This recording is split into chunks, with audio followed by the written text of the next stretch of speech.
Good morning, good afternoon, good evening. Hello to everyone. Here we have the Yamaha Tracer 9 2023. Actually, this is the 2022 model that I bought in the first month of 2023. And this is my third review of this motorcycle. I covered 28,000 kilometers with it, and now I can share my thoughts with you guys. What I really think about this motorcycle, how it behaved during these 2.5 years, what I really like about it, and what or which parts of the bike are those that I don't like. So I am all the time honest with you, and this time it's gonna be the same, guys.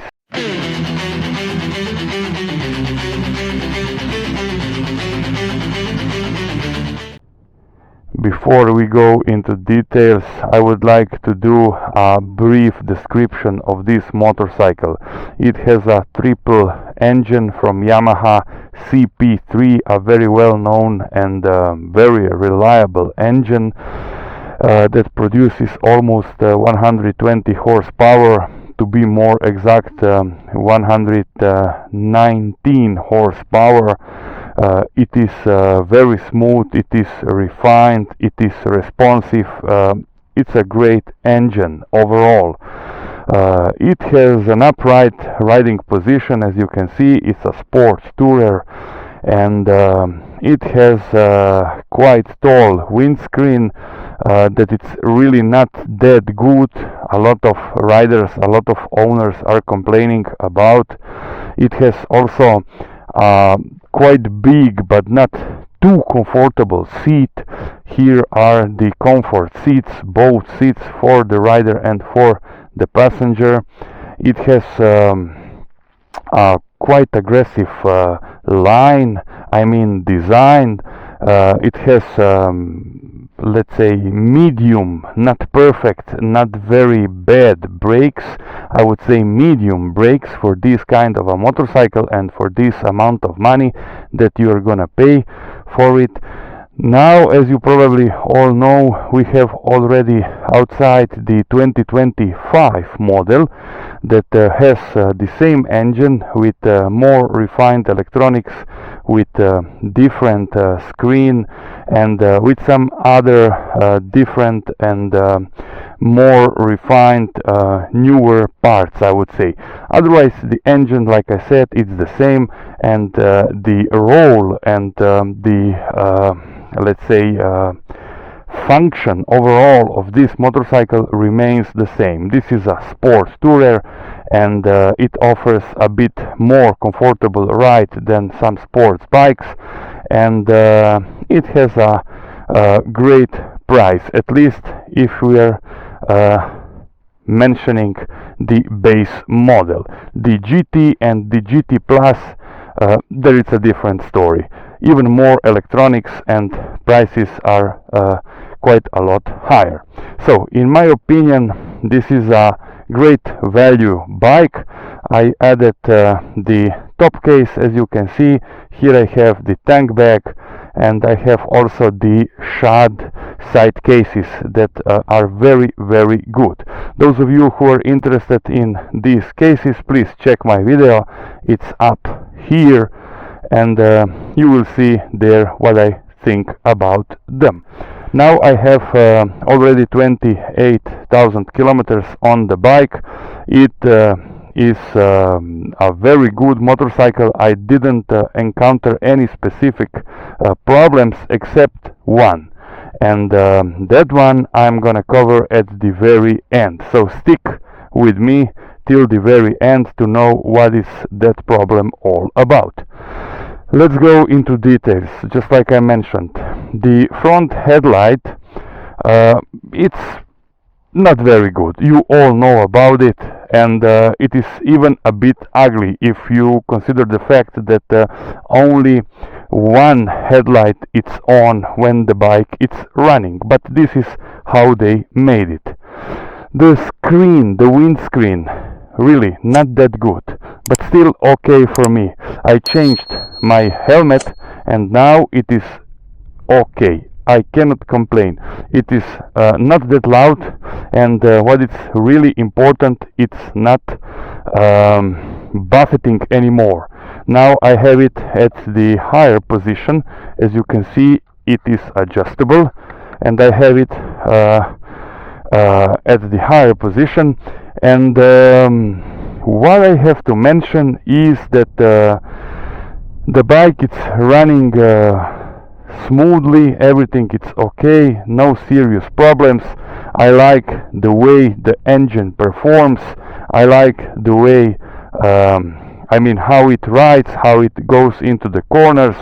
I like the way how it is performing as a whole bike. The consumption, the cost of ownership, the availability of some gadgets, some additional parts they would like maybe want to add on it, and all these things are very good. I've previously mentioned some parts that are really not that good, but overall this is a very, very good package in my opinion, and for the money that I paid for this bike, I am really totally satisfied.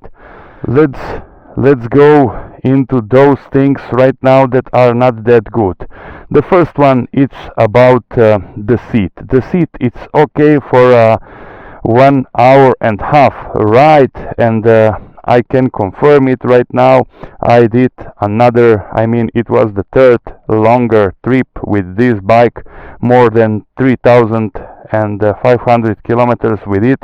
So the seat could be better. The seat could be better, even though this is a comfort seat and that it is a bit better than the stock one. I already filmed a video about it, you can check it. It still could be better. The carrying capacity, I would say, of this bike, the load capacity, it's not that good, but still better than the previous model.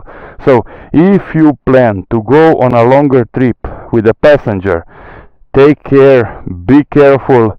There are two obstacles that can cause you troubles. One is regarding the ground clearance. As you can see, it is the bike is quite low on the ground, and the other one is the carrying capacity. It is not that high. You can have less than 200 kilograms of cargo, including you and your pillion, and you should consider it. Otherwise you can have some problems with the frame and suspension. I can mention also the wind protection that I mentioned previously. It's not perfect, but now that I changed my helmet, I have a better helmet, HGC. Right now it is okay. It's not perfect, but it is okay. I don't get any buffeting with it.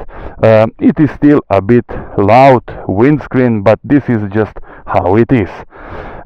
I can say that there are no other specific parts or gadget of the bike that I would like to point out.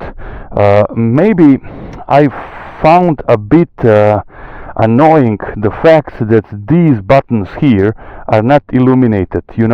I started my trip to Bulgaria in the very, very early morning, and it was quite dark, and I used a lot the cruise control. The bike has also the cruise control as standard, and it was a bit let's say tricky. I couldn't see the buttons here, and that was a bit of a problem. Not a big problem, but a bit of a problem. So next time, Yamaha, when you are gonna make such nice bike like this again, please do consider the fact that here the buttons should be illuminated. At least this is what I think. And maybe some other, let's say, parts that are not so well, let's say, made on this bike. Plastics, you know, plastics sometime can be a bit loose. I mean, here you can see, you know, here you can see that the plastic, it's not really inside fixed, you know, it is moving a bit, but you know, this is the case with all these bikes for that money. So we should consider that this is a 12,000 euros bike and not a 20,000 euros bike. Overall, I can say only that this is a very, very good bike for the money. And maybe one thing more, the chain that I mentioned in my previous review video, it is just dead loud like it was that time. So around 8,000 kilometers ago, let's say 10,000 kilometers ago, that time when I reached 18,000 kilometers, it started to be a bit louder, but now it's the same. It's not any louder from that time. So no worries, no worries. Otherwise, the consumption of this bike, it's from 4.5 to 5 liters per 100 kilometers, and if you are, I mean, really pushing the bike, you can reach 6 liters per 100 kilometers, but that would mean riding it in really higher revs all the time. The one thing that I can say that I am not happy about are the mirrors. I know I could put here some extenders, but I didn't, and I just see almost half of me in the mirrors. But this is the case with a lot of bikes and with me, so maybe just my problem. I am not saying that the mirrors are in general very bad, but for me, you know, in case I would have the extenders here, I think that 90% of the problem would be resolved. About the dash that everyone is complaining about, how ugly it is, how dated it is, how old it is, that it is a scuba dive mask and so on. No guys, it's not. It's a specific dash, and it has all the information you may need when you are riding. So everything is clear. It is on the right side and it is on the left side, and you can even adjust those information that you would like to have on the right side. So very, very cool from Yamaha to make it like that you can adjust some things. And here up you have those information lights that are telling you what is going on with the bike. So very, very good in my opinion.